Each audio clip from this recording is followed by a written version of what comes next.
तो आज मैं आपको लेके आया हूँ छोटी छान। शायद आपने पहली बार सुना होगा कि छोटी छान है कहाँ, क्योंकि छान एक छान तो वो है जो आपकी कोटा रोड पे पड़ती है, और उस कोटा रोड से जो अपने समाज का जो गांव है, आपने नाम सुना होगा और आपने अच्छी तरह जानते होंगे। हमारे नवयुवक जो तेजस्वी है, उनका गांव भी पास में पड़ता है, और अपने गांव से करीब इनके गांव से 1-1.5 किलोमीटर है। हाँ। और अब इनको तो आप भली बात ही आप जानते होंगे। तो इनके गांव के पास ही ये गांव छोटी छान। तो अब आपको यह छोटी छान की क्या विशेषता है और यहाँ पे हम लोगों के यहाँ आने का रीज़न क्या है और उसके पीछे हमारा उद्देश्य क्या है, ये आप सब समाज बंधुओं का अवगत कराने के लिए हम यहाँ आए हुए हैं। और आज हम इस देवउठनी के ऊपर देव दरबार में आकर के हम आपको ये बताना चाहते हैं कि देव जी से और मतलब 24 बगड़ावतों से हमारे जो समाज है उनका कितना जुड़ाव, कितना लगाव जो रहा है, वो आप यहाँ पे आप देखेंगे तो आपको खुद को आपको मतलब हमारी बताने की ज़रूरत नहीं, आप खुद इसमें आप देख करके महसूस करके समझ सकते हैं। और तो ये सदियों से है, और ये आज से नहीं है, ये सदियों से है। और इन लोगों के अंदर यहाँ पे कितना क्या इन्होंने विकास कर रखा है, तो वो कृपया आप आंखों से देखिए। तब आप आइए, आपको थोड़ा सा दिखाते हैं। छोटी छान में यहाँ पे है 24 बगड़ावतों का स्थान। तो ये जो जगह है जो पर देखने जा रहे हैं, वो एक जगह है, ये एक छतरी है, और इस छतरी नुमा के अंदर यहाँ पे जो 24 बगड़ावत हैं, और जो हमारे हमारे आराध्य देव जो चूचू भाट जी महाराज हैं, और ये बीच में रूपनाथ जी। ये रूपनाथ जी जो 24 बगड़ावत के जो गुरु महाराज थे, वो यहाँ पे विराजमान है। ये बीच में बैठे हुए हैं, ये बाबा रूपनाथ जी हैं जो इन 24 बगड़ावतों के गुरु महाराज हैं। और ये जो आप देख रहे हैं, इनके जो ये राइट में बैठे हुए हैं सीधे हाथ की तरफ, ये समय भोज जी महाराज हैं जो यहाँ पे ये बैठे हुए हैं। और फिर इधर जो साइड में बैठे हुए हैं, ये नेवाराम जी जो है यहाँ विराजमान है। अब आपके सामने हम विस्तार से जो स्टार्ट कराएंगे वो आप थोड़ा देखें। तो हम जो हमारे भाट जी महाराज है उसको थोड़ा सा बाद में दिखाएंगे, और पहले हम आपको शुरुआत करते हैं। ये जो फर्स्ट जो गेट के साथ जो उल्टे हाथ को जो फर्स्ट जो मूर्ति है वो है श्री लीलाराम जी।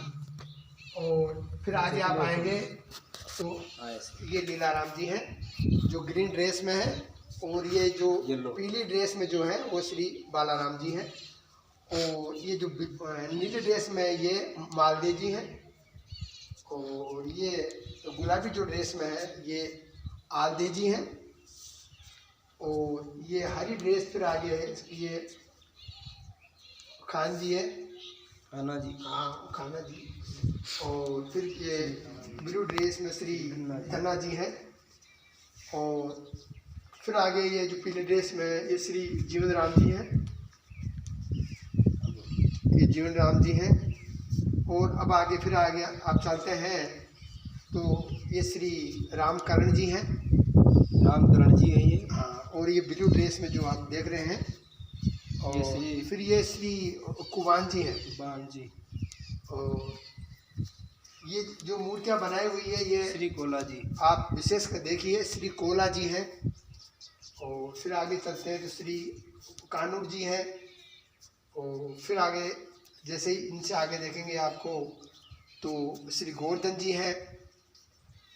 और फिर इसके जब आगे आप देखेंगे तो श्री काशीराम जी हैं, और काशीराम जी के बाद में आप आएंगे तो श्री आसाराम जी हैं, और आसाराम जी के बाद में आप देखेंगे तो श्री मांगूराम जी हैं।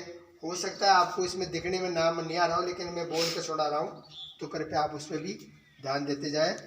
और श्री सावल राम जी हैं, तो फिर सावल राम जी के जो बाद में श्री बड़सी राम जी हैं, श्री बड़सी राम जी। और श्री बड़सी राम जी के बाद में श्री अड़सी राम जी हैं, और जब अड़सी राम जी के बाद में ये श्री भारावती जी हैं, भारावती जी। और भारावती जी के जो बाद में हैं ये आपके श्री महारावत जी हैं, और महारावत जी के बाद में ये श्री सेजाराम जी है। राम जी और सेजाराम जी के जो बाद में जो जैसे आगे चलते हैं अपन श्री आगे, तेजाराम जी। तो श्री तेजाराम जी है। अब तेजाराम जी है, जैसे अपने गेट में घुसते ही ये उल्टे हाथ की, मतलब जो गेट में घुसते हैं सीधा हाथ तक यहाँ पे ये हो जाते हैं।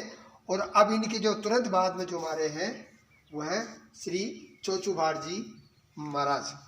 अब चोचुभाड़ जी महाराज को, ये है श्री चोचुभाड़ जी महाराज। और चोचुभाड़ जी जो महाराज है वो इनको यहाँ पर जिस हिसाब से इन्हों के जैसे इन्होंने इनको लगा और इनके दिमाग आया वैसे हिसाब से इन्होंने ढोल की बजाते हुए इन्होंने ये इनकी स्थापना की। अब ये ढोल की बजाते हुए जैसे स्थापना की इन्होंने, जैसे इनमें आया इन्होंने अच्छी तरह बनाया। लेकिन मैं समझता हूँ कि अब इन गुजरों के हमारे प्रति क्या भाव है ये तो आपको इनको देख करके समझ गए होंगे। लेकिन हमारा चोचुभाड़ जी के प्रति क्या भाव है ये विचार करने की बात है कि हम उनको कितना अपने जीवन में उतारते हैं। सही बात। अब आगे हम आपको और भी कई चीज़ें जो ले चलेंगे। और ये इस छतरी का जो कार्यक्रम है वो ये समाप्त चौबीस होता है। बगड़ावतों की छतरी है। इसको बोलते हैं 24 बगड़ावतों की छतरी। टोंक जिले के अंदर शायद। और ये मैं तो समझता हूँ कि टोंक जिले में ये एकमात्र एक ऐसा स्थान है जो कहीं पे भी नहीं कहीं है। पे भी नहीं है। आपको ये जोधपुर या देवनारायण के भी नहीं मिलेगा, हाँ। ये चीज़ आपको कहीं नहीं मिलेगी मात्र यहाँ के अलावा। तो कभी आप आना चाहें तो हमसे संपर्क कर सकते हैं। बिल्कुल पधारो आप। और हमारी जो कमेटी है वो इसी काम में लगी हुई है। बिल्कुल पूरी टीम।